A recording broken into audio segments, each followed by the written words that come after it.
Bom, pessoal, estamos reunidos aqui hoje para a gente falar um pouquinho sobre um tema bem interessante aí, que é o papel aí, né, do Enterprise Architecture. E para falar sobre esse assunto, nós estamos com Walter Medina. Vai lá, Medina.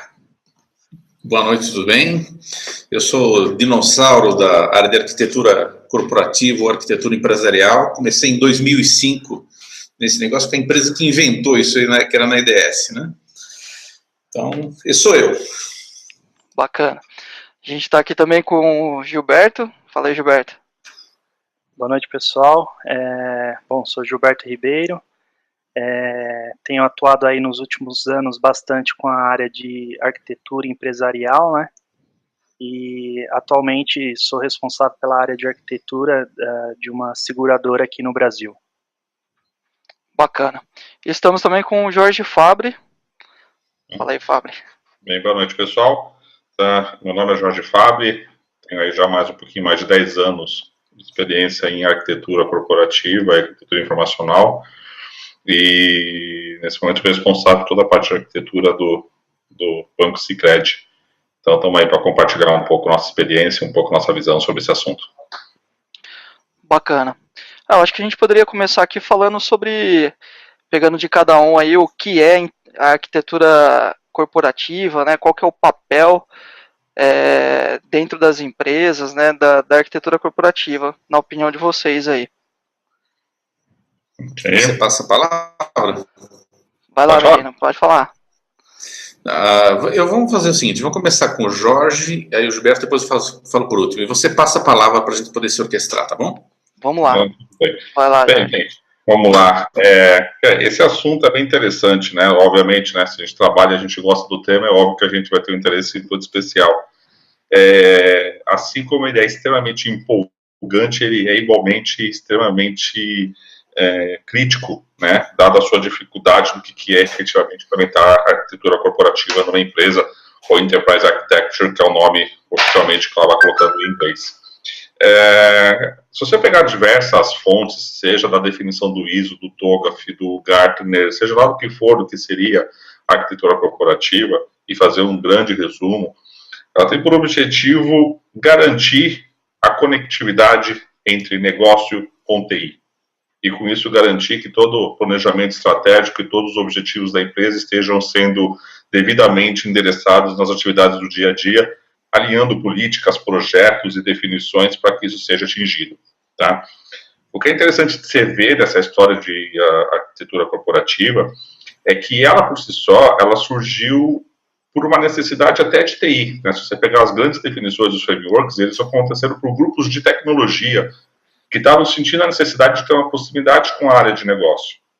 E hoje em dia fala-se muito isso nas empresas, essa conectividade entre a parte de negócio e tecnologia, principalmente em empresa de serviços, porque no mundo que a gente vive hoje, até de outros hangouts aí, quem está acompanhando aí a série aí do site aí do Lombas, tá? Você vê que a gente discute e aborda vários temas disruptivos, né? A gente fala de Big Data, a gente fala de cloud, fala de uma série de tecnologias e cenários que têm mudado de maneira disruptiva ao que tem no mercado, tá? Isso, por um lado, é muito bom. Por outro lado, isso significa que tem uma movimentação muito grande fora das empresas, em termos de velocidade, de como as coisas estão mudando e sendo transformadas de maneira significativa. E como que você consegue fazer isso dentro da sua empresa? Tá? Você não consegue fazer isso dentro da sua empresa mantendo, de um lado, um silo de negócio e, do outro lado, um silo de tecnologia, com um nível de atendimento muito moroso e com dificuldade de você implementar novos conceitos. Então, a própria definição de arquitetura corporativa visa ajudar a empresa a endereçar esses temas. Porque quando a gente usa muito exemplos de startup, né? A gente adora falar, né? Startup A, B ou C. É tudo muito bonito, muito fácil, mas startup é uma empresa que tem 6, 10, 20, 30 pessoas. Como é que você faz isso numa empresa que tem 1000 profissionais de tecnologia? Como é que você faz isso numa empresa que tem 10.000 funcionários no total? As dimensões são muito diferentes. Então, a arquitetura corporativa tem esse grande viés de garantir a visão corporativa e integrar a parte de negócio com a parte de tecnologia para atingir os objetivos que se desejam. de uma maneira muito simplista, é um pouco essa definição que a gente tem aí para o dia a dia. Bacana. Quer complementar, Gilberto? Bom, o Jorge deu uma ótima explicação, né? Ele deixou alguma coisa aí? Mas, bom, quando alguém me pergunta, né, assim, o que é arquitetura corporativa, eu sempre tento responder de uma forma mais simples possível, e para mim a forma mais simples, né, dentro de tudo que eu vejo na internet, definições, como o Jorge mencionou, é que para mim a arquitetura corporativa é uma forma de você organizar a tua corporação, né, sobre aspectos de negócio, aplicações, sistemas, integrações, né, comunicações com entidades externas da sua corporação. Então, a arquitetura corporativa, ela te ajuda a você organizar e linkar cada um desses domínios, né? E novamente, né, hoje eu vejo que se fala muito, né, de TI estratégica, TI operacional, né? E aí eu vejo que a arquitetura corporativa, ela vai ajudar a sua TI, ela ser mais estratégica para tua corporação, né, para tua empresa. Você vai ter um ganho, uma vantagem competitiva perante outros, como posso dizer, seus concorrentes, né, quando você se tem a arquitetura corporativa na tua empresa. Acho que é basicamente isso. Essa é o que eu tenho, né, como definição, e quando alguém me pergunta, geralmente é dessa forma que eu vejo, né. Não, legal. E aí, Medina, o que você tem a acrescentar aí? Então, eu tenho algumas considerações a fazer que são as seguintes. Eu acho que a arquitetura empresarial, ela sempre existiu desde os tempos do rei Salomão, tá? Quer dizer, alguém sempre planejou a empresa, a organização, desenhou quem vai fazer o quê, e processos. Isso sempre aconteceu, né? Na história, desde 5 mil anos atrás, desde o tempo de Sócrates e Platão, né? Desde os tempos das fases de conhecimento dos gregos e tudo mais. Acontece o seguinte, lá para os anos 50 e 60, todas as organizações, em função das revoluções industriais, do Fordismo, de produção em massa, as empresas começaram a ficar numa escala absurda e gigantesca. E é nesse ponto que se perdeu o controle de como é que uma organização deve ser organizada, né? O pessoal buscava ganho de escala imenso, né, para produzir, e o que acontece é o seguinte: para você ter ganho de escala, você precisa automatizar e formalizar muito as coisas. E nessa brincadeira você acaba engessando os processos, né? Lá pelos anos 80 e 90, algumas pessoas começaram a perceber que, apesar do ganho de escala, o ciclo de produto teria que ser mais rápido, né?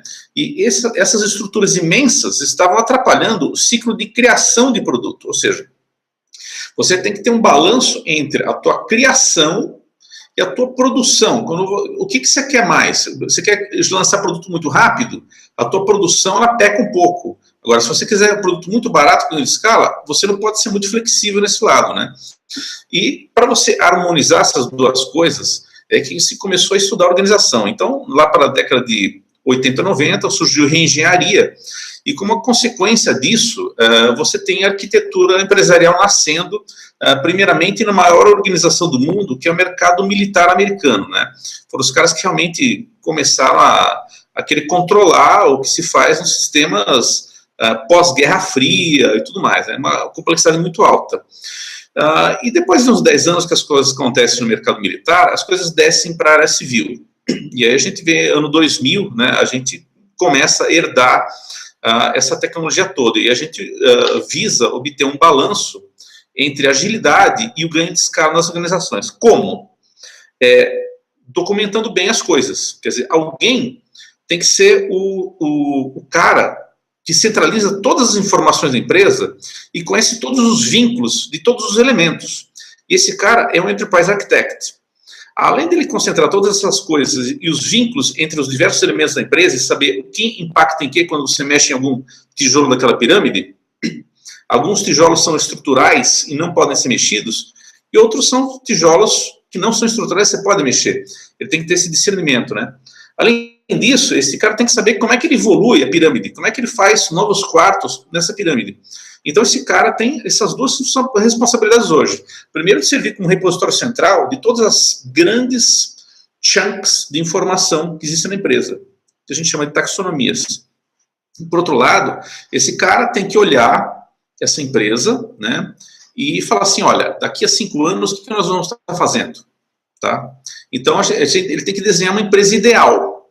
Mas como é que eu vou chegar na empresa ideal se eu tenho esse monte de coisa de legado? E aí que está a beleza da coisa. Ele tem que fazer esse plano para poder chegar lá, né? Eu acho que os bons arquitetos, né, empresariais, eles não são, até uns 5 anos atrás, eram os caras que olhavam para as empresas, para dentro da empresa, eles olhavam as capabilities e falavam assim, olha, eu faço isso, porém, com as coisas que eu tenho, eu posso também fazer isso. Então, se o cara está, por exemplo, num banco, fala, além de conta corrente, eu posso ter uma corretora, eu posso ter uma seguradora, eu posso ter um monte de coisa, porque eu tenho a conta corrente do cara e conheço o fluxo financeiro desse cara, né? Beleza, olhar para dentro é interessante, mas eu acho que hoje, em 2016, esse tipo de abordagem não rola mais, não funciona mais. Eu acho que o arquiteto corporativo hoje, bom, é o cara que ele olha a sociedade, a economia, e dentro das dinâmicas da sociedade e da economia, esse cara fala assim, olha, a empresa vai ser assim. Não adianta mudar as máquinas, não adianta mudar o produto. Tá? Então, hoje, quando o cara está nesse mesmo banco, ele não vai falar para o chefe dele, olha, a melhor coisa para a gente é montar uma seguradora porque nós temos um software de conta corrente. Ele não vai fazer isso, ele vai falar, olha, as empresas de telecomunicações, elas estão competindo conosco, porque esse negócio aqui, ele pode virar crédito. Celular na África, o pessoal usa para fazer pagamentos. Isso fatalmente vai acontecer aqui na América do Sul também, na Europa, nos Estados Unidos e outros lugares. Então, essa mudança toda que acontece na economia por rupturas de tecnologia, rupturas de hábitos, ele tem que incorporar no trabalho dele também e colocar isso no plano, colocar isso na mesa das empresas, falar assim, cara, vocês estão vendo isso? Quer dizer, soma-se todas as responsabilidades que a gente comentou aqui, essa responsabilidade de olhar para fora, mas não é só olhar para fora para a tecnologia, é olhar para fora para como é que a economia, a sociedade está mudando e falar assim, olha, meu amigo, você tem que considerar a hipótese disso, né? E a gente vê algumas coisas acontecendo muito interessantes. Por exemplo, no belo Itaú nosso lá, eles têm o Cubo, que é uma área de inovação, né? Por que esses caras criaram esse Cubo e investiram milhões? Porque eles olharam para o Cubo Borg e falaram assim, daqui não sai inovação.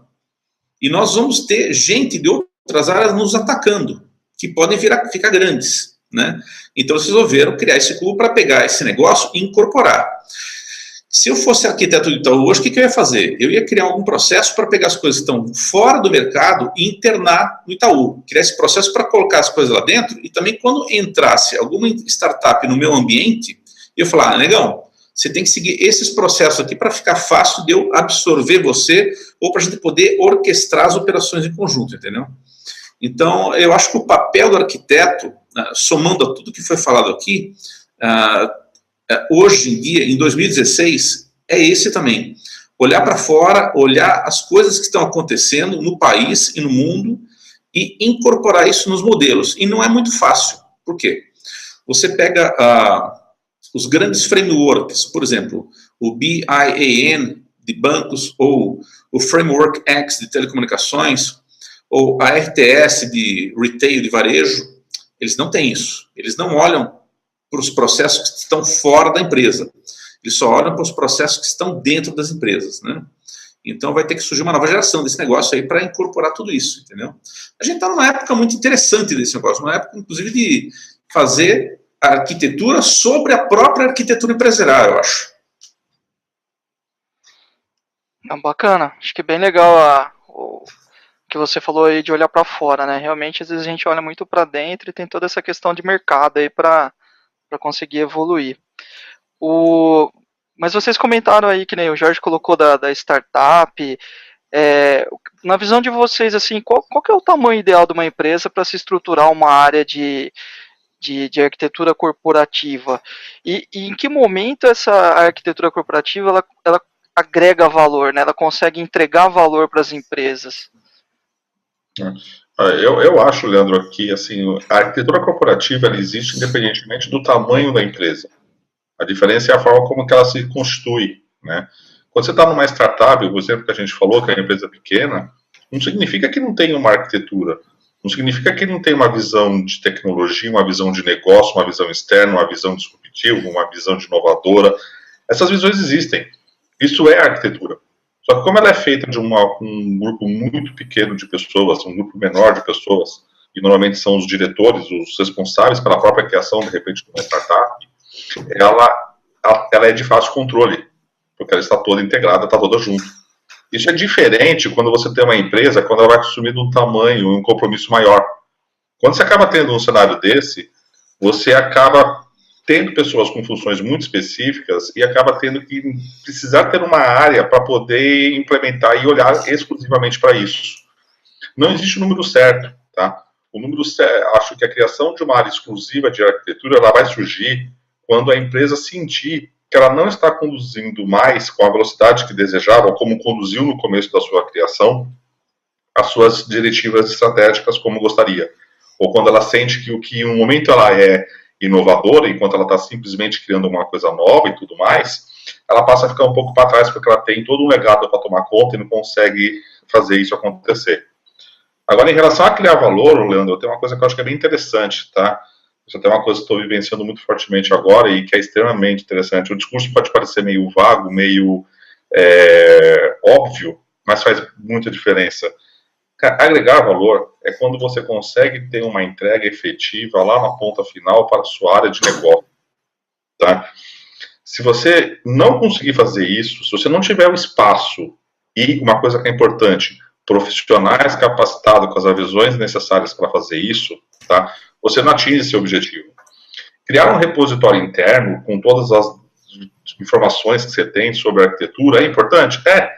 É importante você ter rastreabilidade, poder fazer análise de impacto sobre elas? Mas apenas criar isso, de longe, vai trazer para a empresa o resultado que ela poderia ter. Esse que é o grande ponto.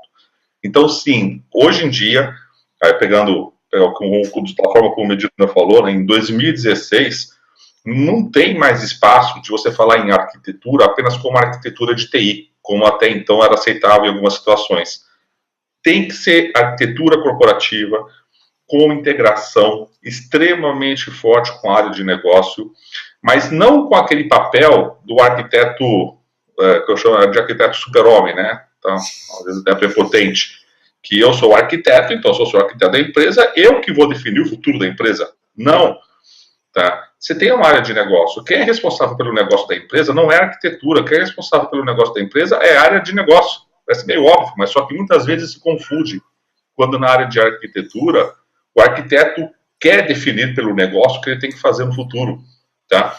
Ele tem que apoiar o negócio a criar essa visão, mostrar o que está acontecendo fora, o que está acontecendo no mercado, quais são as oportunidades, ajudar. Porque, no fundo, quem vai definir a área de negócio é a área de negócio. Então, muitas vezes, quando você tenta se apoderar, pegar com essa funcionalidade para a arquitetura exclusivamente, você cria barreiras e uma não sinergia interna que faz com que a área de arquitetura seja um fracasso. Tanto que esse assunto é muito polêmico na parte de arquitetura, porque a quantidade de implementações fracassadas nesse tema, apesar de todo mundo entender, no geral, qual a importância dela, é muito alta. Tá? Você tem muitas dificuldades de implementar uma área de arquitetura e ter um reconhecimento interno na empresa que a área de arquitetura faz diferença. Mas que não seja por imposição de organograma. Tá? Eu tenho uma área de arquitetura e uma coisa que é também muito comum em arquitetura, né? Precisamos ter incentivo executivo. Tá? Preciso ter poder executivo.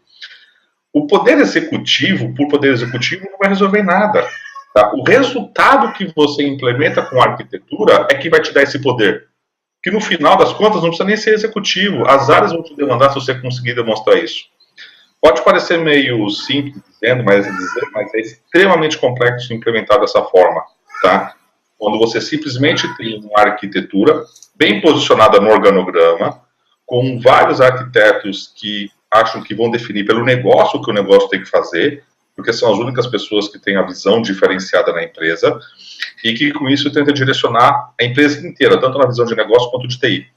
Eu acho que esse é um dos maiores erros que acontecem na implementação. Mas, em partes finais aqui, pegando novamente do jeito que o Bedina falou, em 2016, não tem como pensar em arquitetura se não for Enterprise Architecture de fato, e não arquitetura de TI, realmente junto com o negócio, auxiliando o negócio a ter essa visão e essas oportunidades que o mercado precisam e oferecem. Né?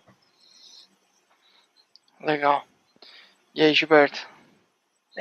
Sem dúvidas, engajar uma área de arquitetura numa empresa, eu vejo aí que é um desafio tremendo para várias empresas, né? Eu vejo que hoje, para uma startup, né, até dado a característica de startup, acaba sendo mais fácil, né, porque a startup ela já está nascendo numa era, né, totalmente diferente daquelas empresas, né, que nasceram há 30, 40 anos atrás, que ainda tem um certo paradigma de como TI é vista dentro da empresa, né. É incrível, quando eu converso às vezes com algumas pessoas, que tem muita empresa que ainda fala, eu fabrico caminhão, mas eu não fabrico tecnologia, minha empresa não é empresa de tecnologia. O que eu quero dizer com isso é que essas empresas que dizem que o mundo dela não é TI, mas é qualquer outro tipo de produto que eles estão oferecendo, fabricando, seja lá o que for, eles não veem ainda a TI como sendo, não a TI, mas a arquitetura corporativa, a arquitetura empresarial como sendo uma área que vai agregar valor para o negócio, né? Como o Jorge mencionou, a arquitetura corporativa, geralmente, não arquitetura, ela nasce em TI, né? Então, geralmente são profissionais de TI que estão puxando esse tema, que é criar uma área, que é mostrar o valor, né? E isso acaba sendo um pouco difícil para quem está lá em cima, o CEO, por exemplo, enxergar o valor, né? E aí, com relação ao tamanho, né, eu também concordo que não existe tamanho de empresa, né, eu acho que você pode implementar arquitetura em pequenas ou em empresas grandes, né, claro que em empresas grandes acaba sendo mais difícil, né, mas aí tem uma frase, né, que é bem comum aí, quem acompanha a parte de arquitetura, né, que fala assim, a gente tem que pensar grande, começar pequeno e mover rápido, né, então, para empresas grandes, eu vejo que essa seria a estratégia, né? A gente não vai conseguir de um dia para o outro estruturar, mapear todos os processos, soluções, aplicações, fazer todos esses links, né? Mas a gente pode começar pequenininho, com um determinado projeto, depois esse projeto pode se estender para um programa, e assim você consegue ir construindo, né, a tua área de arquitetura. E nesses projetos a gente consegue também ir mostrando um pouco do nosso valor, né? O que a gente está entregando para o negócio, né? Quando a gente fala de valor, né, é entregar aquilo que o negócio espera, né? Não simplesmente tecnologia, né? Esse é um ponto também que eu vejo que o papel do arquiteto é muito importante, né? Porque como eu falei, geralmente os arquitetos vêm de TI e às vezes eles estão preocupados em implementar tecnologia. Então, às vezes, quer implementar a melhor tecnologia, né, o melhor barramento, o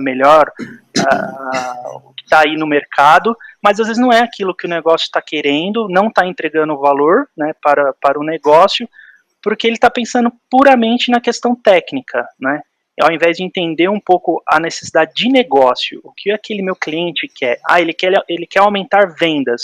Tá? Então, como é que TI pode ajudar a área de negócio a aumentar vendas, né?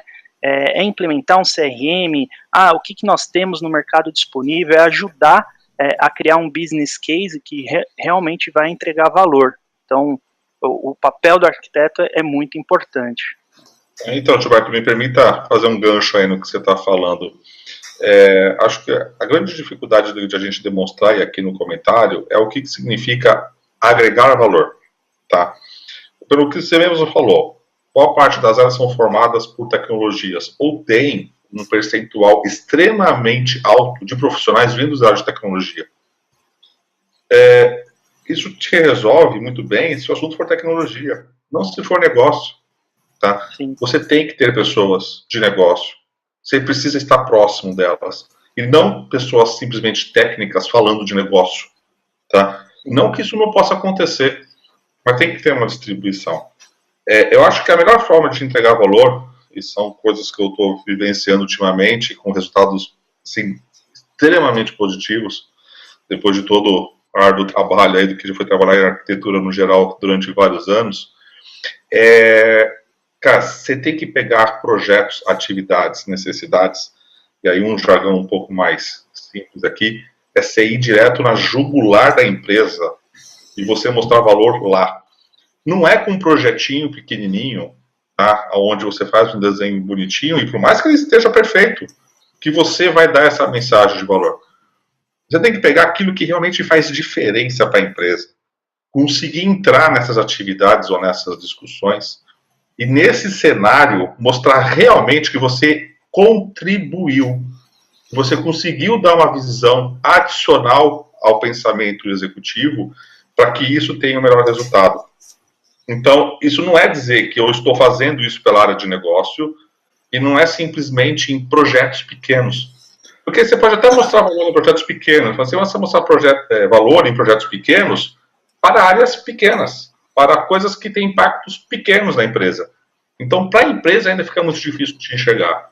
Quando você pega situações extremamente críticas, complexas na empresa, e você consegue atuar nesse setor, você consegue ter um resultado. Mas aí eu volto no que você falou, Gilberto. Fazer isso somente com profissionais de TI é possível? É. Só que não necessariamente a entrega vai ser no mesmo nível para gerar esse nível de impacto. Se você não conseguir planejar e casar todas essas variáveis que a gente está falando aqui, você provavelmente vai ter dificuldade ou levar muito tempo para fazer o tal, mostrar o valor de uma área de arquitetura. Né? Mas quando você faz isso e consegue mostrar isso, o resultado é fantástico, é muito bom. Não é fácil, tá? Mas ele é muito bom o resultado que você tem quando você consegue ter esse nível de entrega. Sim. Não, você tem razão nesse ponto. Só, o que eu acho que também é muito importante, assim, como você falou, de pegar esses grandes projetos, os pequenos projetos, depende também muito da maturidade que a empresa tem em relação ao tema arquitetura. Às vezes, e aí eu posso dizer até por experiência que eu tive, é difícil pegar aquele cara que está lá em cima e ir na jugular, como você comentou, né? É um desafio muito grande. Então, de novo, eu acho que não existe bala de prata, né? Como todo mundo comenta. Eu acho que vai depender de diversos fatores, vai depender da maturidade que a empresa tem, vai depender da visão, vai depender das pessoas, da cultura da empresa, principalmente quando a gente está falando de arquitetura. Acho que a cultura acaba sendo um ponto muito importante. Eu já tive oportunidade de numa dessas empresas, de mostrar valor em projeto pequeno, né? Até trazer um case aqui para vocês. A área de negócio em uma dessas empresas, ela veio simplesmente e falou assim, eu quero implementar um projeto de BI. Chegou para TI, eu quero implementar projeto de BI, eu quero implementar projeto de BI. Aí me chamaram para esse projeto, falei assim, Gilberto, então, a gente vai precisar implementar esse projeto assim, assim, assado. Ou seja, a gente estava sendo apenas uma TI operacional, né? Já recebendo a demanda da área de negócio para implementar um projeto de BI, umas ferramentas que ia custar, né, uma puta grana. E aí, entendendo um pouco a necessidade que o negócio tinha, eu percebi que eles não precisavam de BI, eles precisavam de meia dúzia de consultinhas, usando uns componentezinhos lá para publicar na internet, e resolvi o problema deles perfeitamente. E foi feito dessa forma, né? Economizaram alguns R$1.000, né? E a partir daí, para você ver, os próximos projetos, eles sempre queriam um arquiteto envolvido. Então, quando eu falo da questão de você já ir tentando mostrar valor com esses projetos pequenininho, é uma forma de você engajar o arquiteto nesses momentos mostrando, eu falei assim, ó, você ia gastar tantos R$ 1.000 aqui e a gente ajudou você a economizar tanto, né? Por quê? Porque a gente entendeu a necessidade deles, entendeu o que eles precisavam e entregamos o valor. E o valor era o quê? Era atender a demanda que eles tinham. Então, de novo, eu acho que cada empresa tem uma forma de atuar, não só, até mesmo dentro da empresa tem áreas específicas que às vezes você precisa atuar de formas diferentes, mas eu vejo engajar o arquiteto, uma área de arquitetura, eu ainda vejo que hoje no Brasil é muito difícil, muito difícil. Legal.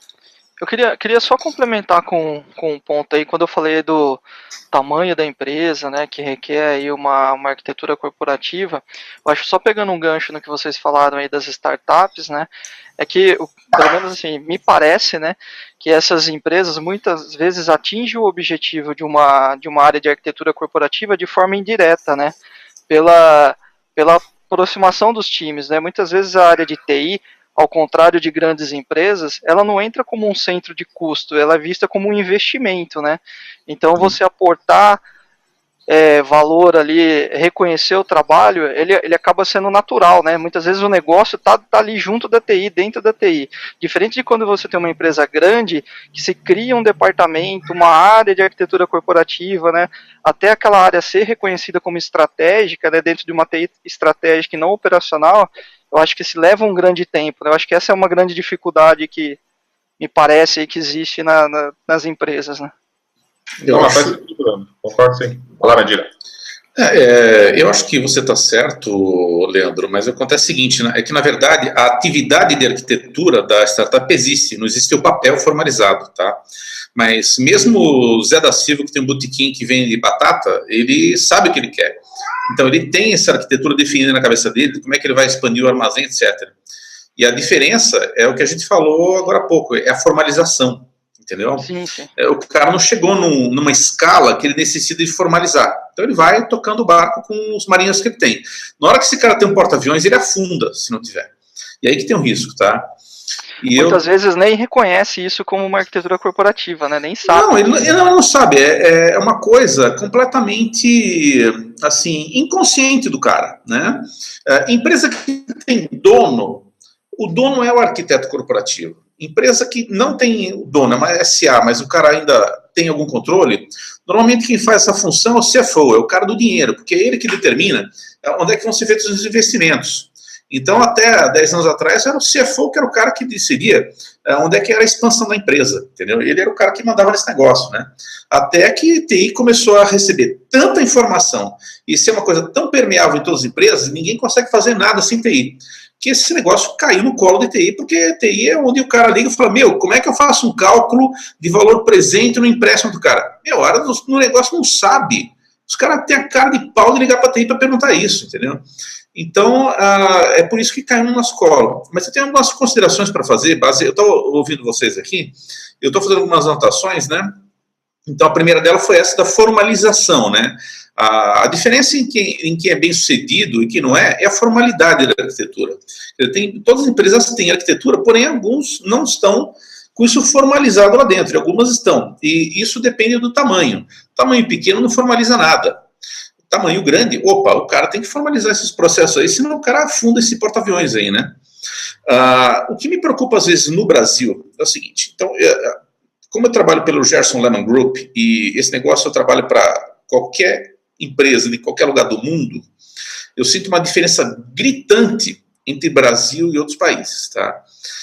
Então, por exemplo, você vai para atender um cliente na Arábia Saudita, sem brincadeira, os caras têm uma maturidade de arquitetura impressionante e é impecável. Os bancos sauditas, as petrolíferas, esses caras de retail deles, eles investiram muito. As universidades da Arábia Saudita investiram muito nesse negócio, tá? Você vai falar com um cara da Holanda, a Holanda, além de ter a tecnologia e ter a metodologia, eles têm, por causa da Universidade de Utrecht, eles têm também um monte de ferramentas, os caras são líderes em ferramentas, né? E eu fico pensando nas razões do que o Brasil, os caras não dão bola nisso, e é o seguinte, as razões que o Brasil não considera importante não somente arquitetura, mas formalização das coisas, definição de processos, é o seguinte, existem razões históricas para isso. Né? O Brasil foi feito, na verdade a industrialização do Brasil começou em 1930, o Brasil começou em 15 de novembro de 1930, tá? Até ali não tinha uma indústria grande, né? Então a gente peca por razões históricas, o cara tem a mentalidade no Brasil ainda, de achar que o Brasil é um grande fazendão de cana-de-açúcar.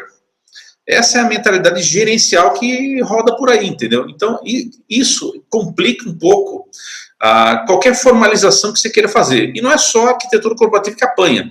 Você vai instalar um SAP, um RP da vida, numa empresa média e de brasileira, de característica brasileira, uma empresa da área de leite, de carne, de soja, é um terror, porque os caras têm um monte de processos que estão tudo na cabeça deles e eles nunca escreveram nada.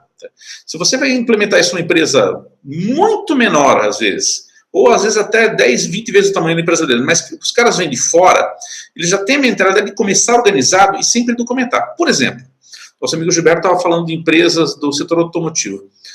A Scania, aqui em São Bernardo, eles quase não têm sistemas. Tá? Quase não tem nada de sistemas. Agora, cada processo, milimetricamente lá dentro, é documentado e você tem na parede do departamento como é que aquele negócio todo funciona. E todo mundo segue processo, é empresa organizada, entendeu?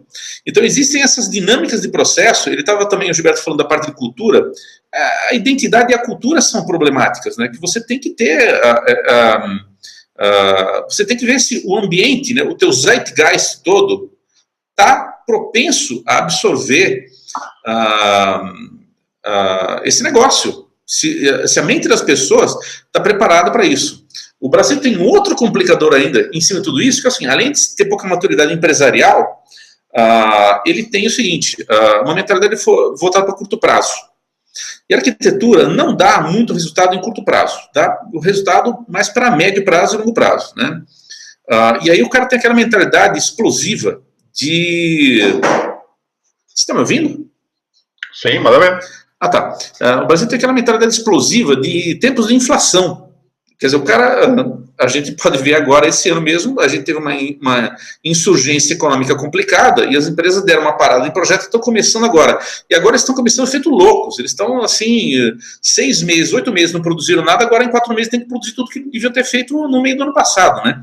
Então tem essa problemática dessa visão de curtíssimo prazo de brasileiro que é mais um agravante, né? Você não constrói uma pirâmide de um dia para o outro, você tem que fazer a coisa. E o método que você construir uma pirâmide não é igual ao método que você constrói um barraco no morro lá no Rio de Janeiro, entendeu? É diferente, né?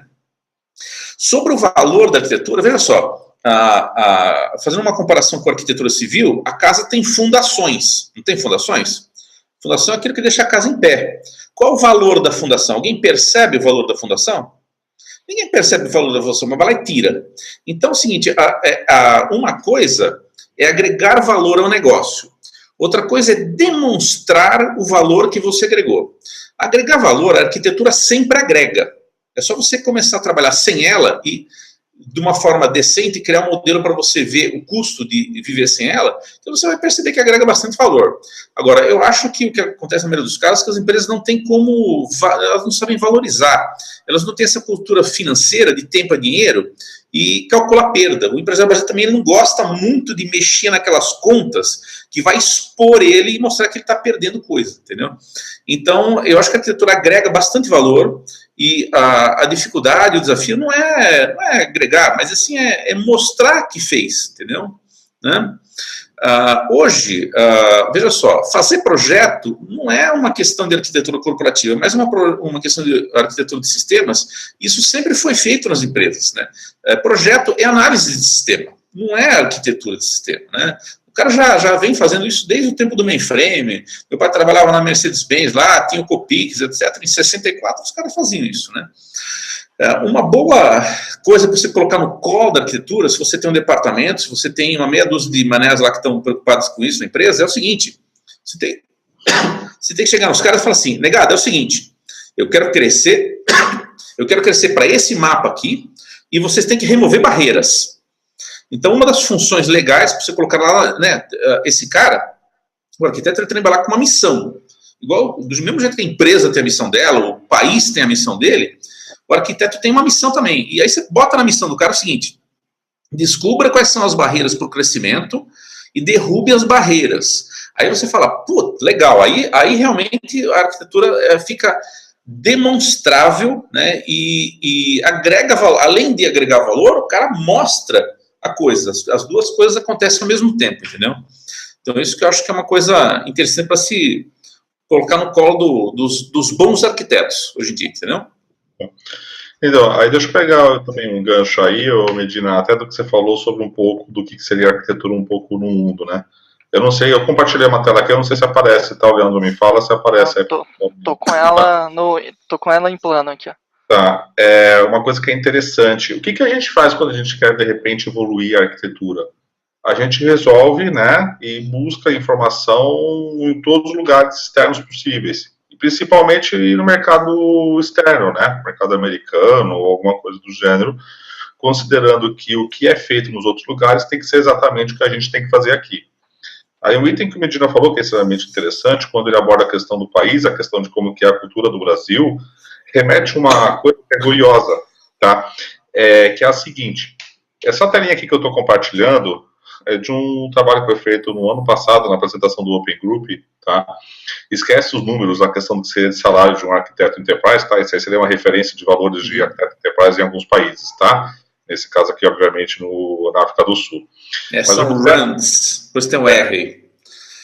Só que o mais interessante não é o valor aqui, tá? Apesar que o valor também é importante, qualquer coisa da vida, sem dúvida nenhuma, né? Eu já estou calculando aqui os rands aqui. Tá, mas principalmente na parte de baixo, tá?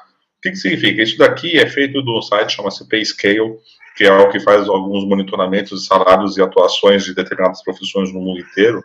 E o que é bem interessante, em linhas gerais, tá? Isso daqui é só uma coisa que sai justamente desse site, desse PayScale, dando como informação. A atuação de Enterprise Architecture na África do Sul, ela tem uma forte conotação de arquitetura informacional e de arquitetura de software, tá? Se você olhar, deixa eu tentar aqui, deixa eu mudar, não sei se mudou aí, tá? Se não mudou, vocês falem, por favor, tá? Se você pegar na Índia, a composição dos skills que fazem parte de Enterprise Architecture é um pouco diferente. Você já tem Software Architecture, igual como você tinha na África do Sul, só que com um pouquinho menos de força. Você tem o Information Architecture igualmente como tem na África do Sul, só que com menos força. Só que o que é muito forte na Índia é a questão de SOA e até tecnologias como sendo os principais skills que eles colocam para arquitetos corporativos. Java e soluções corporativas. Mas você fala, não, para um pouquinho, vocês estão falando de negócio e tudo, como é que coloca um nome de uma tecnologia aqui no meio como sendo um dos skills que estão sendo pedidos para um arquiteto corporativo? A explicação na Índia é muito simples. A Índia é um grande provedor mundial de soluções. Tá? Ela usa pouco interna. Tá? Ela funciona para produzir milhares de fábricas, milhares, exagero, lógico. Tá? Mas, assim, a boa parte de atuação em tecnologia da informação na Índia é para prover softwares para o restante do mundo, tá? Mediante as fábricas que eles têm lá interno. Então, é natural, pela cultura e como é feito isso na Índia, que eles têm uma conotação técnica mais forte. Seguindo a mesma linha, se você olhar, por exemplo, na Inglaterra, tá? Já muda um pouco o cenário. Na Inglaterra, o skill que você tem normalmente de arquiteto corporativo é voltado em soluções corporativas. Olha a diferença do que você tem, do que se pede dos próprios profissionais. Mas, assim, se você analisar um pouquinho, faz sentido, tá coerente, tá? Essa informação, deixando bem claro, é de um site específico que faz as coletas, não é uma análise by Jorge, não é minha, tá bom? Mas, assim, é um país onde é mais provedora de soluções, tá? Diferentemente da Índia, que é mais provedora de desenvolvimento de softwares. Pode ser que o que está sendo definido pelo soluções corporativas na Inglaterra é o que está sendo desenvolvido lá na Índia. E por isso que ela tem uma conotação mais de tecnologia. Mais mão de obra, né? Mais generalista, assim, né? Pelo isso. Que eu entendi. Por último, pegando aqui no caso nos Estados Unidos, tá? Como que é o skill normalmente de arquiteto corporativo que tem se pedido nos Estados Unidos? Então você tem uma parte de SOA, mas você tem arquitetura de sistemas, tá? Soluções corporativas e aplicações corporativas. Aí você tem uma quantidade de elementos aqui até maior. Porque o nível de cultura do que eles têm lá e de como que eles aplicam essas questões, dessas metodologias é diferente. O objetivo de eu estar mostrando isso daqui, pegando o embalo aí, né, uma emenda do que o Medina estava falando, não é dizer se o país A, B ou C está certo ou errado. Na verdade, eu acho que todos estão certos. Não tem errado nessa história, tá? O que tem são características também diferentes pela própria forma como o país lida com o assunto, tá? Que, de certa forma, faz sentido quando você vê, de repente, Índia, África do Sul, Inglaterra, Estados Unidos, uma diferença. No caso do Brasil, a gente também tem uma característica, tá? Nós não somos provedores mundiais de soluções, como você vê como é nos Estados Unidos, tá? Mas a gente tem grandes corporações para trabalhar, então, assim, a própria identidade do Brasil é que vai construindo isso. Quando a gente tem de pegar simplesmente um modelo de uma Inglaterra ou dos Estados Unidos, ou seja, uma coisa que ele implementar aqui em outro país, não necessariamente o resultado vai ser tão positivo como vai ser no seu país lá, de onde que foi a fonte da cópia. Eu só estou mostrando isso só para poder pegar novamente, tá? O embalo aí do Medina, para dizer que a própria atuação do arquiteto corporativo no mundo, ela não necessariamente ocorre de uma maneira linear igual, ela vai de acordo com as características do próprio país e da demanda do mercado que ela tem. Faz todo sentido. A gente tem algumas características interessantes aqui. O Brasil, né? Platão dizia o seguinte: uma cidade sempre são duas cidades. Né? Lá na Grécia ele já tinha percebido isso, né? Então você veja bem, o Brasil ele não é linear, ele não é consistente pelas empresas, né? Você tem algumas empresas, por exemplo, aí do teu lado tem a Gerdau. Gerdau é uma empresa extremamente agressiva que acabou comprando 60 fábricas nos Estados Unidos em 2008. Eles foram supercapitalizados, inclusive com dinheiro americano, que veio para a Bovespa, e estão lá arrebentando no mundo. Você pega a Ambev chegou lá na Bélgica, que é o maior fabricante de cerveja do mundo, comprou os caras, depois foi para os Estados Unidos, comprou uma Anheuser-Busch, que faz a Budweiser, que é a maior cervejeira do mundo, e os caras estão arrasando. Mas por quê? Uma Ambev da vida, eles têm um estilo de gestão extremamente agressivo, né? E eu acho que isso é um negócio legal. O Brasil deveria investir nesse negócio. E os caras, esse jeito acaba funcionando lá e os caras dão certo, né? Agora, eu vou falar uma coisa: a maioria das empresas no Brasil só sobrevive porque não tem coisa melhor. É simples, o mercado é fechado em tudo. Tudo a importação é proibido, tudo a importação é complicada. Você veja a atuação do BNDES nos últimos 13 anos, desse governo petista. O que aconteceu? Os caras não cediam crédito para empresas médias, só cediam crédito para empresas gigantescas.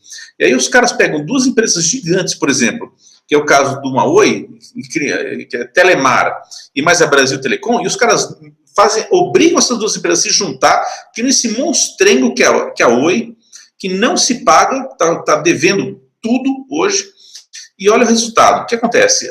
Os caras não viram isso? Cadê a gestão? Ninguém chegou lá e falou: olha, negada, bateu na porta, não dá certo. Alguém tem que ser falado, não dá certo. Então, assim, são essas bobagens que eu acho que os arquitetos têm que olhar e falar: olha, isso não vai dar certo, amigo, essa integração não vai ter, isso não vai acontecer, né? E o ambiente empresarial, realmente, ele deve dar direção para a arquitetura corporativa. O que me apavora no Brasil é isso, quer dizer, o ambiente de negócio é muito ruim, é muito amadorístico. Você entendeu? Mesmo no exemplo que a gente viu lá no Itaú, então é o melhor banco do Brasil, e ainda assim você tem uns problemas que, cara, tem hora que você fala: meu, o que é isso, né? Então, assim, me apavora o cenário para os próximos 20 anos desse país aqui. Se abrir, vocês leram o documento do PMDB, que vai dar o tom do Brasil nos próximos 2 a 6 anos, que é Uma Ponte para o Futuro? Vocês deram uma olhada naquilo lá? Não vi. Bom, então é o seguinte, isso aí é uma tarefa para os arquitetos aí também verem, né? O que está acontecendo? O Estado brasileiro, que foi motor de desenvolvimento nos últimos anos, o que acontece? Olha, pensa bem, o que o documento do PMDB está dizendo? Não tem outro jeito de fazer esse país funcionar senão liberalizar a economia. Então nós vamos sair do modelo keynesiano de economia, onde o Estado é motor do desenvolvimento, que é esse porta-aviões afundando que vocês estão vendo, para um modelo seguinte, de barcos menores, e aqueles que tiverem que afundar vão afundar, e alguns vão navegar bem. e depende da tua capacidade de ser um bom navegador e saber fazer um bom barco. Então é o seguinte, nós vamos entrar nos próximos anos aí numa economia ultraliberal. Olha, eu diria o seguinte, 50% dessas empresas do Brasil, essas marcas que você vê, elas não vão existir daqui a 10 anos, de boa, tá? E estou falando de gente grande. É só você olhar as transformações. Quem é que ouviu falar do Banco Original? Esse cara não existiu, era zero. Estão aí fazendo propaganda na televisão, tem um monte de cara que abriu conta lá. Quem é que ouviu falar de Nubank? Quem é que ouviu falar de Bitcoin? Esses caras vão arrasar no mercado. E aí esses monstros, esses fósseis aí vão competir como com esses caras? Ou acorda, o Brasil é o seguinte, ou acorda, ou vai morrer dormindo. Tá entendendo? Então, mas aí, Medina, me permite também falar na cena que você está colocando, eu acho que o papel do arquiteto corporativo, tá, assim, a gente não tem o fator super-homem, a gente não vai conseguir mudar tudo isso simplesmente pela atuação de arquitetura. Mas o que eu acho importante é conseguir enxergar isso e trazer isso para o dia a dia do que tem na empresa, seja através de projeto, políticas, definições, seja o que for, para que você consiga, no bom sentido da palavra, influenciar ou colocar na pauta das discussões executivas esses fatores para serem considerados, independentemente do tamanho da empresa ou do cenário que você tem, é isso que é o que tem que ser importante como papel de arquiteto. Assim, tem uma coisa que eu falo para a minha equipe, na de arquitetura, que às vezes pode parecer um pouco doido, mas é um pouco da linha do que a gente trabalha. Assim, a missão, por exemplo, uma grande discussão executiva de algum assunto, aí esquece exatamente o que vai ser colocado. O trabalho do arquiteto, ele não termina quando só a visão do arquiteto é colocado e tendo o resultado que a gente deseja. A função do arquiteto termina quando você consegue, por exemplo, pegar um assunto crítico e colocar para os seus executivos todas as variáveis que são importantes para que a decisão seja a melhor possível. Isso, exato. Se a decisão no final foi boa ou ruim, cara, são os executivos da empresa. É o que eu falo, não é a arquitetura que vai definir o modelo executivo. A arquitetura tem que dar a melhor visão, seja na perspectiva de tecnologia, na perspectiva de negócio, para poder fazer com que isso funcione em conjunto. A gente tem que prover essa visão dentro da empresa para que a empresa considere, por exemplo, isso que você está falando, tá? Por exemplo, se é um cenário político, um cenário econômico, um cenário cultural, a oportunidade que existe nesses itens e coisas. No momento que a arquitetura consegue se posicionar e entregar isso, ela está agregando valor e está fazendo o seu papel. Aí, de novo, a execução, a decisão que vem depois disso é uma decisão executiva e sempre vai ter, por isso que tem executivos na empresa. Tá? Eu concordo em gênero migral. Você, como arquiteto, você tem que ter as informações para fazer os caras tomar a decisão e também influenciar e ajudar a decidir. E além de mostrar caminhos bons, você tem que mostrar também os caminhos ruins. Falar, olha o seguinte, isso aqui que você está pensando é um risco tremendo, por causa de fatores A, B, C e D. Olha, não tem uma capability, vai quebrar coisa que já existe, quer dizer, você fica, que nem, sabe aquele chinês que tem aqueles pratos, aquelas varinhas? Você fica toda hora equilibrando um prato, largando um, cai, é assim, né? Realmente, a nossa posição é uma posição que eu diria assim, é até confortável, porque a gente não tem responsabilidade de mudar a empresa, mas nós temos que saber isso, nós temos que ter todo o conhecimento para falar assim, eu não vou te dizer o que você vai fazer. Se você faz escova de dente e você resolve fazer escova de dente com aço, isso é problema seu. Mas se você quiser fazer com aço, eu sei o melhor jeito de fazer é assim. Você vai comprar na CSN, que é o melhor fornecedor, vai estudar não sei que tipo de máquina, é assim que você vai montar esse negócio, entendeu? Então, nós somos o how. Como fazer? Vou fazer desse jeito. E se vê que é uma coisa muito absurda, também chegar, negão, olha, think about it 2 vezes. Já fez um backtest da sua ideia? Se tivesse acontecido isso há 2 anos atrás, como é que teria sido? Então, isso aí tudo entra nessa balança, né? Essa é a coisa. Mas, como o Gilberto falou, uma coisa que me apavora, cultura. Ou, melhor dizendo, falta de cultura de definir as coisas, tá? Arquitetura, uma das coisas mais lindas que existem é o seguinte, existe que alguém toma uma decisão. E, olha, eu vou te falar, vocês viram ambientes políticos como é que são, né? Tomar decisão, assim, você tem que dar o elemento e tomar a melhor decisão política e, às vezes, não tem toda a informação do mundo para você tomar decisão. Você tem que tomar a decisão a si mesmo, né? Baseado, às vezes, num gut feeling, etc. é uma coisa que eu acho que aqui nesse país, comparado com outros países, é muito difícil. Outra coisa, tenho que falar, você estava dando o exemplo da África do Sul. A África do Sul é um país muito interessante, né? Eu estive lá várias vezes, pela Alcatel-Lucent. Então, assim, a África do Sul, ela investiu muito em arquitetura corporativa também, em função das universidades de Cape Town, Johannesburg, né? E eles têm muita gente de arquitetura lá, tá? Inclusive gente sobrando. É uma das coisas que eu notei lá em 2010, 2009, quando eu estava na área ali, né? É muito interessante você ter mostrado esse gráfico aqui, tá?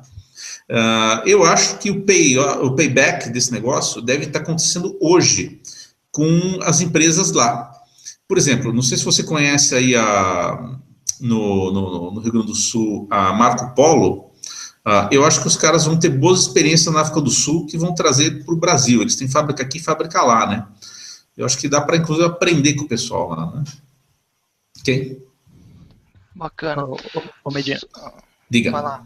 Não, só comentando um pouco mais sobre essa questão de cultura que você fala, que você comentou, você até deu como exemplo a Scania, né? Eu tive a oportunidade de trabalhar na Scania, no time de arquitetura, e realmente a Scania é uma empresa sueca, e lá na Sueca, a cultura deles, assim, eles passam 10 meses analisando, documentando e 2 meses executando. E aqui o brasileiro, ele quer passar 2 meses analisando e 20 meses executando, porque quando você não faz uma boa análise, você acaba levando mais tempo, enfim, a gente sabe o que acaba acontecendo, né? E mesmo estando dentro da própria empresa, ou seja, Scania Suécia, Scania Brasil, isso acontecia, né? A área de arquitetura é a mesma coisa. A área de arquitetura na Scania sueca, eles estavam muito avançados, sabe, em termos de arquitetura corporativa, mapeamento de processo, aplicações, portfólio de aplicações, portfólio de projetos, documentação, né, com base em viewpoints, usando Archimate para documentar arquitetura, né. Eles têm, inclusive, uma linguagem de processo que eles inventaram, né? Eles definiram uma notação especial. Você viu que eu acertei bem na veia, né? Foi o melhor exemplo. Lá eles definiram os papéis do arquiteto com base no AISA, né? Quando a gente estava criando a área de arquitetura aqui no Brasil, para você ver, a Scania na Suécia já era muito madura em relação a isso. Quando a gente veio com esse conceito aqui para o Brasil, houve muita resistência, até mesmo de pessoas dentro de TI que não enxergava valor de arquitetura dentro da própria TI. Sim. Então, para você ver como essa questão cultural é importante, né? Às vezes a gente acha assim, mas dentro da própria empresa a gente já sofre isso, né? Isso são muitos desafios. Agora, então, você veja só, o bicho, ele só vive bem se ele tiver um ambiente propício. A planta só desenvolve se tiver água e luz, cara. Se não tem, ela não desenvolve. E aí é o seguinte, como é que nós vamos competir? Pega o livro do Michael Porter, de Competitividade das Nações. Como é que nós vamos competir mundialmente? Que nós vamos ser obrigados... Até agora, nós fizemos aberturas de mercado ridículas, com Collor, que era para quê? Para importar bugiganga eletrônica, e outra abertura de mercado ridícula, que, assim, o Brasil começou a exportar só meia dúzia de empresas. Nós nunca abrimos mercado nesse país. Agora nós vamos ter que abrir. Como é que esses caras vão lidar com um monte de empresa vindo para cá, no ano que vem, 2017, 18, 19, 20? Vai ser... vai ter corte de cabeça pra caramba, entendeu? Mas aí, Medina e Gilberto, a provocação que eu faria para vocês é bem simples. Se para que a gente consiga evoluir a arquitetura corporativa no Brasil, a gente precisa que mude toda uma cultura que é uma coisa do brasileiro, da cultura empresarial brasileira, pode fechar as áreas de arquitetura, porque isso não vai acontecer. A questão é, como que você, analisando, sabendo o que é fazendo o que a gente acha que é o certo, no exemplo que você deu lá no caso da Suécia, e a gente tendo a visão de como que funciona o ambiente aqui no Brasil, como que nós, arquitetos, conseguimos influenciar e mitigar, diminuir essa diferença e fazer com que a gente consiga chegar o mais próximo possível, né, nos resultados que se espera de arquitetura corporativa, sem que para isso tenha que acontecer primeiro uma mudança cultural na empresa inteira. Isso não vai acontecer. Isso daí é uma coisa que a gente tem, que esses exemplos que vocês estão falando, eu concordo com eles, tá? Não estou questionando isso, tá? É uma coisa que faz parte da nossa cultura brasileira, tá? Se for esperar, não adianta. Então, assim, eu acho que é o papel do arquiteto ter essas visões, que é justamente o que vocês estão falando, e conseguir ajudar a implementar na empresa alguma forma de conseguir fazer a arquitetura o melhor possível, mesmo num cenário cultural que não seja o ideal. Eu falo, é muito fácil a gente pegar exemplos, pega Estados Unidos, você pega Inglaterra, pega Suécia, você pega uma série de outros países que tem algum item mais evoluído, e a gente querer simplesmente dizer que, olha, putz, a gente tem que fazer igual. Não vamos, senão a gente não consegue. Então, acho que a nossa missão é árdua, justamente por isso. A gente tem que tentar fazer o melhor possível, tendo as visões de todas essas diferenças que tem, porque se tiver que mudar toda essa cultura para a gente conseguir fazer a arquitetura, você não vai fazer nunca. É uma provocação, tá, gente? Posso pegar o gancho aí? Fala primeiro, Gilberto, depois eu vou pegar o gancho. Não. Tá. Não, eu só ia comentar, realmente, eu acho que, na verdade, quando a gente fala de cultura, não é que a gente vai mudar a cultura, mas é um desafio maior, né? Acaba sendo um desafio maior, realmente. Faz parte da cultura do brasileiro, brasileiro não gosta de documentar software, brasileiro não liga para entender primeiro, para depois construir, faz parte da cultura. E esse é o desafio, é um grande desafio para o arquiteto. Eu concordo com você, eu acho que a gente vai ter que se virar, se desdobrar, justamente para conseguir alcançar esse objetivo, que é implementar a arquitetura, né? Independente da cultura. Tenho algumas considerações aqui, que é o seguinte, uma das coisas que eu descobri na minha vida é o seguinte: toda vez que você violar algumas regras da natureza, algumas leis da física, da química, da biologia, você vai se dar mal, tá? Então é o seguinte, a respeito desse ambiente, do nosso ambiente empresarial, e eu acho que nós somos os caras que temos que concentrar todas as informações e fazer... O que nós somos no final do dia? Nós somos agente de mudança. Tá? Nós somos agentes de mudança, é isso que nós somos. Se você não é agente de mudança, você não é arquiteto. Você é um treco lá. Você é analista de sistema, arquiteto você não é. Então, veja só. Dentro desse ambiente, lembra o seguinte, Darwin... Survival of the fittest, a sobrevivência do mais apto. Então, nós vamos ver nos próximos 5 anos empresas que estão em 4 quadrantes aqui. Aquelas que nunca implementaram a arquitetura e vão sobreviver, vão se dar muito bem, por causa de tamanho, por causa da novidade e tal, né? Que não precisa mesmo, né? Há algumas empresas que elas vão precisar de arquitetura e vão utilizar isso para multiplicar seus negócios, vão se dar melhor ainda, e vão ter um bottom line aqui, que é o seguinte: o cara vai tentar usar e não vai dar certo, vai se dar mal, e o cara que não vai usar e não vai dar certo. É isso que vai ser a maioria, né? A gente tem tempos muito interessantes na nossa frente nos próximos anos aí, né? E a respeito de mudança, né? Pegando o gancho que o Jorge falou, é o seguinte: eu particularmente só gasto meu tempo em empresa que quer mudar, né? Quer dizer, como é que você faz um projeto de consultoria? Você vai lá melhorar a empresa? Que empresa não quer 5, 10% de ganho de produtividade? Todo mundo falou, nossa, eu quero. Eu, particularmente, não trabalho em projetos desse tipo. Por quê? Não funciona, tá, como mudança. Os projetos de consultoria nos quais eu trabalho são projetos que têm um need, ou seja, o cara, ele precisa mudar, não tem jeito. Vou dar um exemplo. Você pega aí uma empresa, vou dar um exemplo mais antigo, tá? Porque eu não posso falar de projeto novo. Pega aí a NET, é uma empresa que vendia o quê? Cabo, um fio que ia até a tua casa, e no final do dia, no final do mês, eu te mandava uma conta de cabo com o teu pacote lá, que era uma linha. Jorge Fabre, CPF e tal, tinha tantos canais, custava tanto, acabou. Esses caras, de uma hora para outra, resolveram ter uma rede e resolveram vender serviço de comunicação, e agora estão entrando em fusão com Embratel e fusão com Claro. Olha a complexidade. Os caras jamais imaginavam que ia ter um problema de mediação entre plataformas. Eles iam ter problema de billing, porque, billing de central telefônica que você tem que calcular cada linha de ligação é complicadíssimo. E o que aconteceu? Esses caras tiveram que se transformar, e se transformaram até relativamente bem. Eu participei desse projeto em 2007, por aí. A mesma coisa está acontecendo hoje com uma série de outras empresas, né?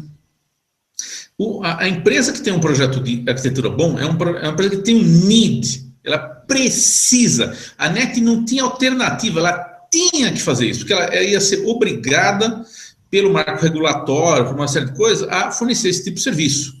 Senão a Telefônica ela arrasava ela, ou ia arrasar ela, assim por diante, né? Então, a primeira coisa que você tem que ter para você fazer uma arquitetura eficaz é need. Ela tem que ter necessidade, não é will, não é vontade, tem que ter need. Segundo, você tem que ter um líder.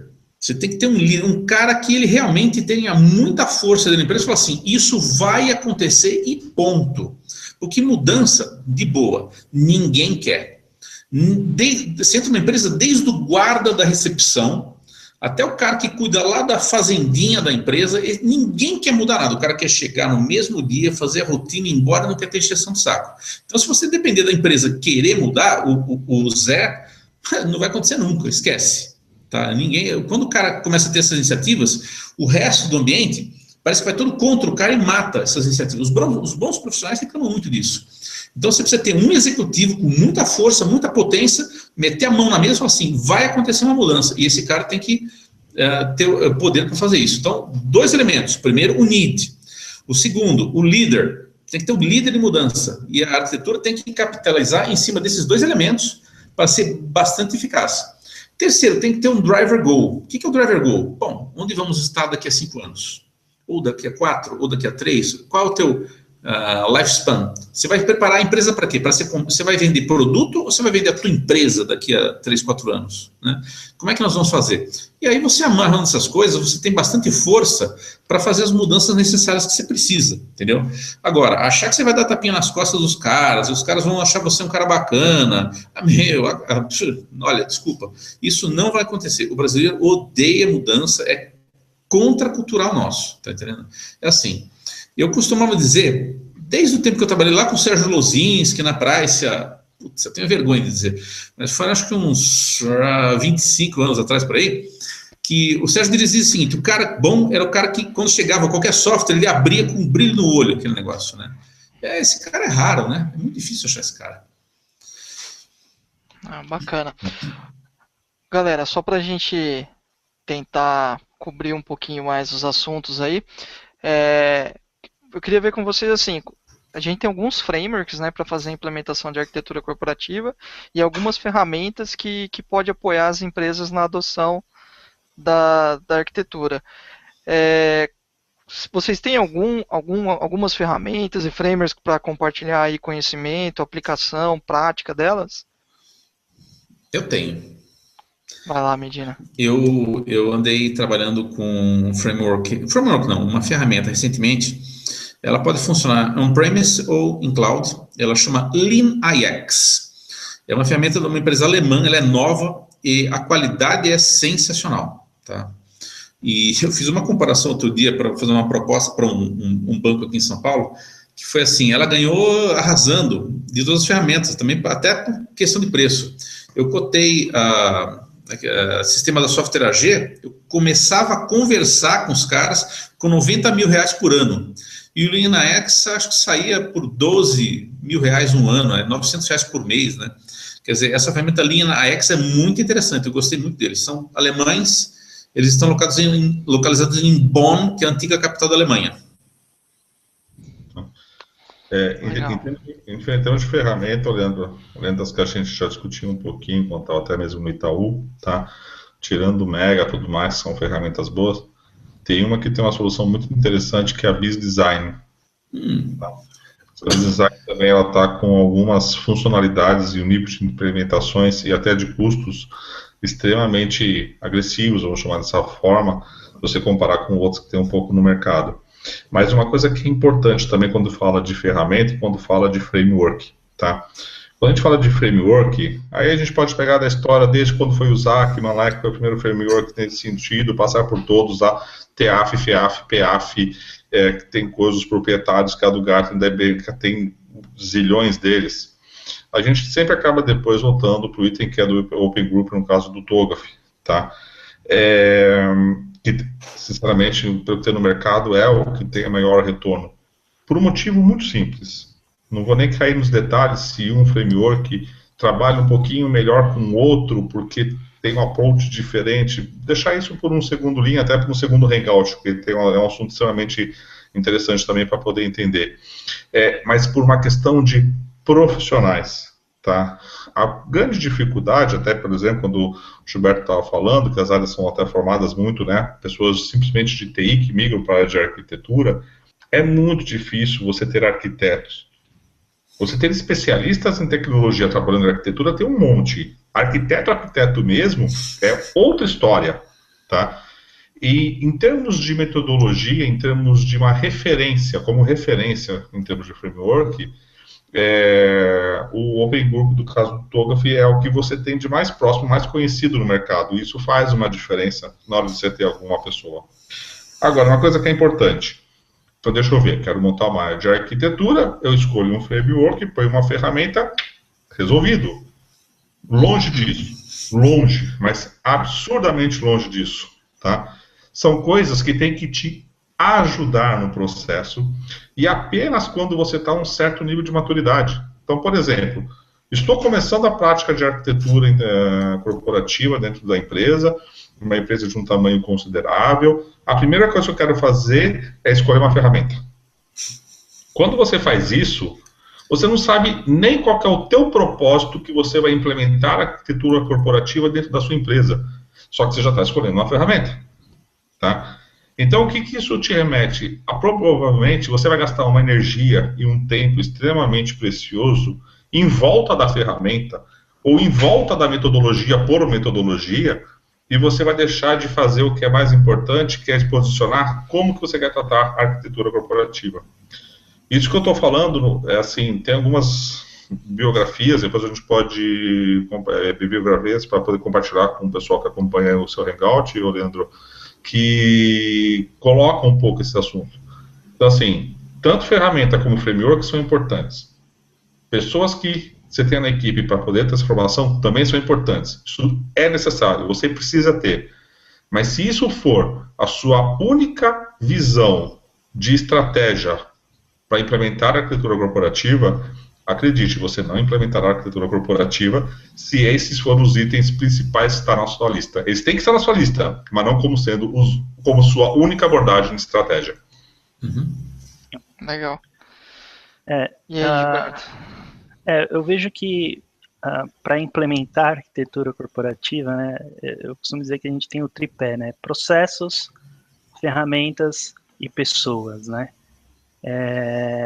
Eu vou falar um pouco da parte de pessoas, né.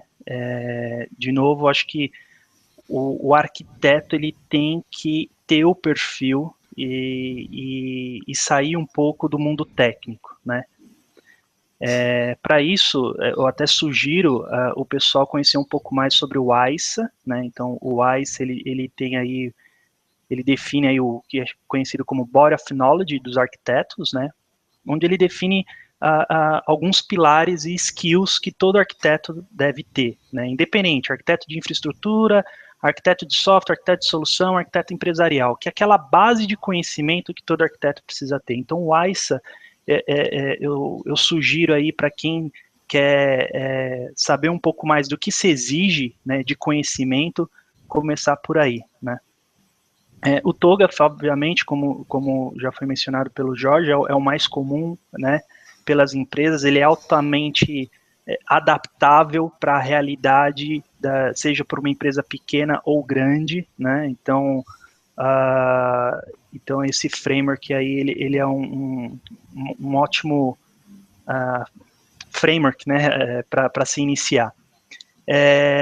Outra coisa, que aí eu vou falar de notação, né, então o Archimate, eu acho que muita gente usa muito o ML, né, para documentar a arquitetura, ou até mesmo as empresas acabam criando o seu próprio modelo, mas eu diria que o Archimate, que também é mantido pela Open Group, é uma ótima notação e ajuda muito, né, a gente entender um pouco quando a gente fala dos domínios de arquitetura, né, domínio de negócio, domínio de solução, domínio de infraestrutura e por aí vai. Então, eu diria que esses seriam aí as ferramentas, processos, né, e notações que seria muito legal, né, o pessoal tá indo atrás, conhecendo e se aprofundando. Bacana. Bom, vocês têm mais algum recado, mais alguma informação que vocês queiram passar, né? Acho que a gente passou aí pela definição, né, sobre o que é arquitetura corporativa, né, Enterprise Architecture. Falamos um pouquinho aí sobre as ferramentas, sobre o mercado, sobre a relevância que ela tem dentro da empresa, se é para uma empresa pequena, uma empresa grande, né? Acho que a gente cobriu bastante pontos aí. Vocês têm mais algum ponto que vocês queiram falar, deixar aí para a galera? Olha, acho que de tudo que a gente falou, cobre acho que 0,1% de tudo que a gente pode falar, tá? Dá para fazer um seriado aqui, aquele seriado de 10 anos, 10 temporadas com 50 seriados por temporada. Uma mistura de Dexter com Breaking Bad vai ser isso aí, viu, cara? Cara, é mais ou menos isso. Então, assim o assunto é porque o recado que eu passo, eu acho que talvez pessoas que estejam aí vendo o Hangout também ou já passaram ou passam esse tipo de problema, é que esse assunto ele é sempre polêmico, né, de arquitetura enterprise, porque não é fácil. Se fosse fácil, estava todo mundo fazendo com um sorriso, com empresas detonando para tudo que é lados. Então a gente vê que a quantidade de variáveis, que vai muito longe do que foi o início, o porquê de tudo isso, que era uma questão mais tecnológica, né, para a arquitetura de TI, faz com que esse negócio entre numa esfera, numa dimensão muito complexa. E eu acho que entender isso e discutir isso é onde você consegue ver abordagens mais interessantes, discussões mais interessantes. Eu acho que depois a gente pode fazer outros hangouts abordando alguns tópicos mais específicos, tá? E ir aprofundando aos poucos aí para compartilhar um pouco as experiências das pessoas que participam nesse tema, porque acredite, faz muita diferença. Eu tenho algumas pessoas que às vezes me procuram para fazer alguns questionamentos, você vê que as pessoas estão indo numa fase muito embrionária ainda de arquitetura, e a quantidade de dúvidas, de dificuldades é imensa, tá? Então acho que é sempre legal ter um espaço aí para a gente poder sempre compartilhar o espaço, porque tem muita coisa para dizer nesse assunto, sem dúvida nenhuma. Ah, legal. É isso? Olha, só para fechar o último assunto, é o seguinte, só para retomar aquele assunto de metodologia e de ferramenta, a ferramenta é o RP do arquiteto, ele vai precisar ter em algum momento, não no primeiro dia de trabalho. O que eu procuro numa ferramenta boa? Metamodelo. Eu tenho que saber definir minhas taxonomias e os meus símbolos. Se eu conseguir isso, eu estou feliz com a ferramenta. Tá? A respeito das metodologias ou dos frameworks atuais. Eu acho que os frameworks que nós temos em mãos hoje, eles não serão capazes de resolver os problemas nos próximos 10 anos. Por quê? Porque todos eles estão olhando para dentro das paredes das empresas. Você não tem considerações econômicas nesses frameworks atuais. Tá? Eu acho que os frameworks de telecom, de banco, de retail, de indústria, todo, eles vão ter que começar a incorporar dados econômicos e dados de tendências dentro deles, tá? Porque isso vai balançar muito o ambiente dentro da empresa. As influências externas vão ser cada vez maiores, né? Então a gente vai ter que precisar de uma nova metodologia. As metodologias que foram feitas até agora serviram para o ambiente até agora. Daqui para diante, a gente está exatamente no meio de uma ruptura que nós vamos ter que reescrever esses frameworks todos, tá? Minha previsão para os próximos 10 anos disso aí, tá? É bom, tem 10 anos de trabalho pelo menos, ótimo. Sim, sim. Mãe Medina, hein? Aí sim. Só mais uma pergunta, assim, que a galera curte esse tipo sem querer se alongar mais, assim, mas como que vocês veem o mercado para o profissional de arquitetura corporativa, assim? Como que está esse mercado? Está aquecido? As empresas estão buscando? Para quem quer se especializar, assim, é um mercado aquecido? Como que vocês veem essa questão do mercado aqui brasileiro? Leandro, desculpa, quer falar, Jorge? Não, vai. Eu acho que dado esse problema que nós temos, não um problema, mas essa dificuldade de se criar uma área de arquitetura, eu vejo que às vezes as empresas elas ainda não sabem qual tipo de arquiteto que elas querem, né? Às vezes é comum você procurar, precisa-se de, né, vagas de arquiteto de solução. Aí você começa a ler lá o descritivo da vaga, ele não quer. Arquiteto de solução é o que ele menos precisa, né? Pela descrição da vaga. Arquiteto empresarial. Aí você vai ver, o cara tem que conhecer .NET, Java, ok, mas tem que ser especialista em Hibernate, e a vaga lá tá arquiteto empresarial. Isso assim, é muito comum. Infelizmente, por isso que eu gosto muito do ICE, porque um dos objetivos do ICE é profissionalizar o papel do arquiteto, né? E quando a gente fala profissionalizar, da mesma forma que a gente tem um arquiteto de construção civil, a gente tem um engenheiro, ou a gente tem um médico, é o médico que cuida de ossos, é o médico que cuida da cabeça, é o médico que cuida do coração, são profissões, né?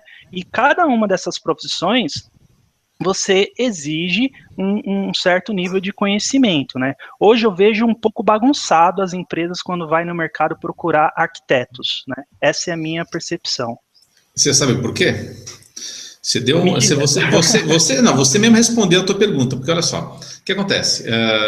O ser humano, o homem, ele faz construções e construções habitáveis, né? E usa de arquitetura, formalizada ou não, há uns 10 mil anos. E arquitetura de computador e arquitetura corporativa, a gente está fazendo isso há quantos anos? Começou em 1945 com máquina de calcular a trajetória de bomba e uma maquinona que servia para desencriptar o Enigma, né? Então, cara, a gente está no início desse negócio, né? A coisa vai ficar muito divertida nos próximos anos, inclusive com inteligência artificial entrando no mercado. E aí aquela história, as empresas que realmente se arquitetaram, se estruturaram bem, gerencialmente, tecnologicamente, as coisas todas são bem orquestradas, vão se aproveitar muito disso e tem um ganho competitivo muito grande. As empresas estão aí perdidas na ilha de Lost, que não sabem o que é isso, não conseguem entender a dinâmica de como é que as coisas funcionam juntas, esses caras vão ser atropelados. Olha, darwinismo vai rolar, que é uma coisa linda. Aguarde. Respondendo a pergunta do Leandro, é o seguinte, eu tenho um pé dentro e um pé fora do Brasil, né? Quer dizer, eu trabalho aqui dentro em alguns projetos para, assim, um país de 200 milhões de pessoas, você sempre vai achar uma empresa mais inteligente que quer fazer um trabalho bom de qualidade, né? Então não vai faltar trabalho para a arquitetura empresarial, até porque as multinacionais, elas exigem isso das filiais brasileiras. Então, ali tem muito oportunidade. Outras oportunidades você vai encontrar em empresas que estão fazendo mergers and acquisitions, né? Empresas que estão em fusão e tal. Essas aí são empresas boas para se trabalhar e quem tem plano de expansão, né? É ali que está o mercado. E eu acho que você deve ter sempre o seu passaporte no bolso com todos os vistos necessários, tá? Porque fora do Brasil também tem muita oportunidade, né? E às vezes a gente tem que sair ou trabalhar remotamente, né, por Skype, ou sair do Brasil e ver coisa fora, tá? E isso é bom para você também e para o mercado, né? Geralmente, um termômetro, aí uma dica que eu dou, né, geralmente aquelas empresas que exigem, por exemplo, precisa ter certificação TOGAF, já sai 10 quilômetros na frente para mim, porque eu falo, opa, se a empresa está pedindo um profissional com certificação TOGAF, pelo menos ela já conhece. Tem muitas empresas que nem sabem o que é TOGAF, né? E quando isso cai na mão da menina do RH, que ela só conhece a palavra, eu não tenho a menor ideia do que é isso. Eu já fui entrevistado por um cara uma vez, o italiano, que ele me deu uma surra de arquitetura, porque o cara realmente, quando resolveu entender o negócio e fazer entrevista comigo, o cara era muito bom e eu apanhei bastante, né? Mas é raro, né, você ver isso aí. Isso geralmente você vai lidar quando você for fazer entrevista com o cara da área, com o CIO, etc. Né? Sim. É justamente o que você falou, né? A empresa atual que eu estou trabalhando, quem me entrevistou foi o arquiteto responsável pela área de arquitetura empresarial lá dos Estados Unidos, é um americano, onde eles já utilizam. Então, assim, você percebe até a abordagem é diferente, as perguntas são diferentes, né? Eles exigem um tipo de profissional diferente do que as empresas brasileiras exigem, né? Então, eu concordo com você. Empresas multinacionais que têm filiais aqui, geralmente essas tendem a ser mais assertivas aí na busca do profissional. Sim, exato. Você lembra de alguma pergunta aí para compartilhar aí, para a gente já ir se preparando já? Aí? Não, eu acho assim, você tem, na verdade, é você que tem que fazer. Eu acho o seguinte, você tem que ver onde você está pisando. Então é bom você fazer aquelas perguntas assim, mas quando você está querendo contratar um arquiteto empresarial, tem certeza? O que você espera do cara? Se o cara não tiver descrição de função, ou se tiver uma descrição de função torta, é melhor você declinar a vaga, porque você vai se frustrar. Tá? Você não vai rolar. Os caras acham que arquiteto é um super programador Java. E aí, quando o arquiteto do cara não resolve, ele acha que ele contratando um enterprise architect vai melhorar a função Java. Cara, é uma irrealidade assim incrível, né? E lembra da cultura do engenho de cana-de-açúcar. Não tem gerenciamento. É o dono do engenho e escravo lá colhendo cana. Não tem nada no meio, só um capataz que de vez em quando corre pro mato atrás de escravo, cara. Entendeu? Então, olha bem a empresa, vê pelas perguntas que eles vão te fazer, você já sabe se o negócio é uma fria ou se é uma boa, entendeu? Depois, se você entrar nessa fria, depois você não esquenta. Tá entendendo? Você não consegue sair dessa fria. Se você entrar na fria, eu vou te falar, é difícil desentortar uma empresa que começou errado as coisas, tá? Tive uma experiência de 1 ano muito ruim com isso. Os caras me contrataram para fazer um processo de mudança na empresa. Na hora que eu olhei, eu falei, meu amigo, o cara queria uma análise de sistema. Foi um desastre. Eu nem coloco no currículo isso, entendeu? Então é isso, pessoal. Tá. Legal. Eu diria o seguinte, Leandro, para quem é arquiteto, de fato, pode ficar tranquilo, o mercado é excelente, tá? Em termos de oportunidade. Às vezes você não acha a empresa ideal para poder executar a sua atividade, então você tem que saber escolher a empresa também, antes de você topar alguma coisa. Mas para quem acaba indo para essa formação, para essa linha, e gosta do assunto, porque eu pessoalmente, se a gente atua nesse assunto, óbvio que a gente gosta, mas é um assunto extremamente empolgante, porque todo dia, a cada dia do arquiteto é completamente diferente, não tem rotina, tá? É um nível de alteração, mudanças, divisões diferentes, faz parte da característica do indivíduo que quer trabalhar com isso. Então isso eu considero um assunto apaixonante, eu acho muito legal. Então quem acaba indo para essa linha, se forma como arquiteto de fato, e busca atuar como arquiteto de fato, eu diria que o mercado sempre vai estar presente lá para ele. Não que seja fácil para ninguém hoje em dia, principalmente no momento que a gente está, tá? Mas você tem espaço sim para quem tem com essa formação. Ah, bacana.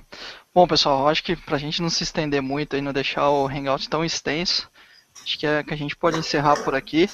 Queria agradecer aí, Medina. Obrigado pela participação, por compartilhar aí as suas experiências. Aí eu acho que tem grande valor aí para o pessoal. Gilberto, brigadão também. Valeu aí por ter compartilhado. Nas ordens. Jorge, brigadão aí. Valeu pelo tempo e pela disponibilidade.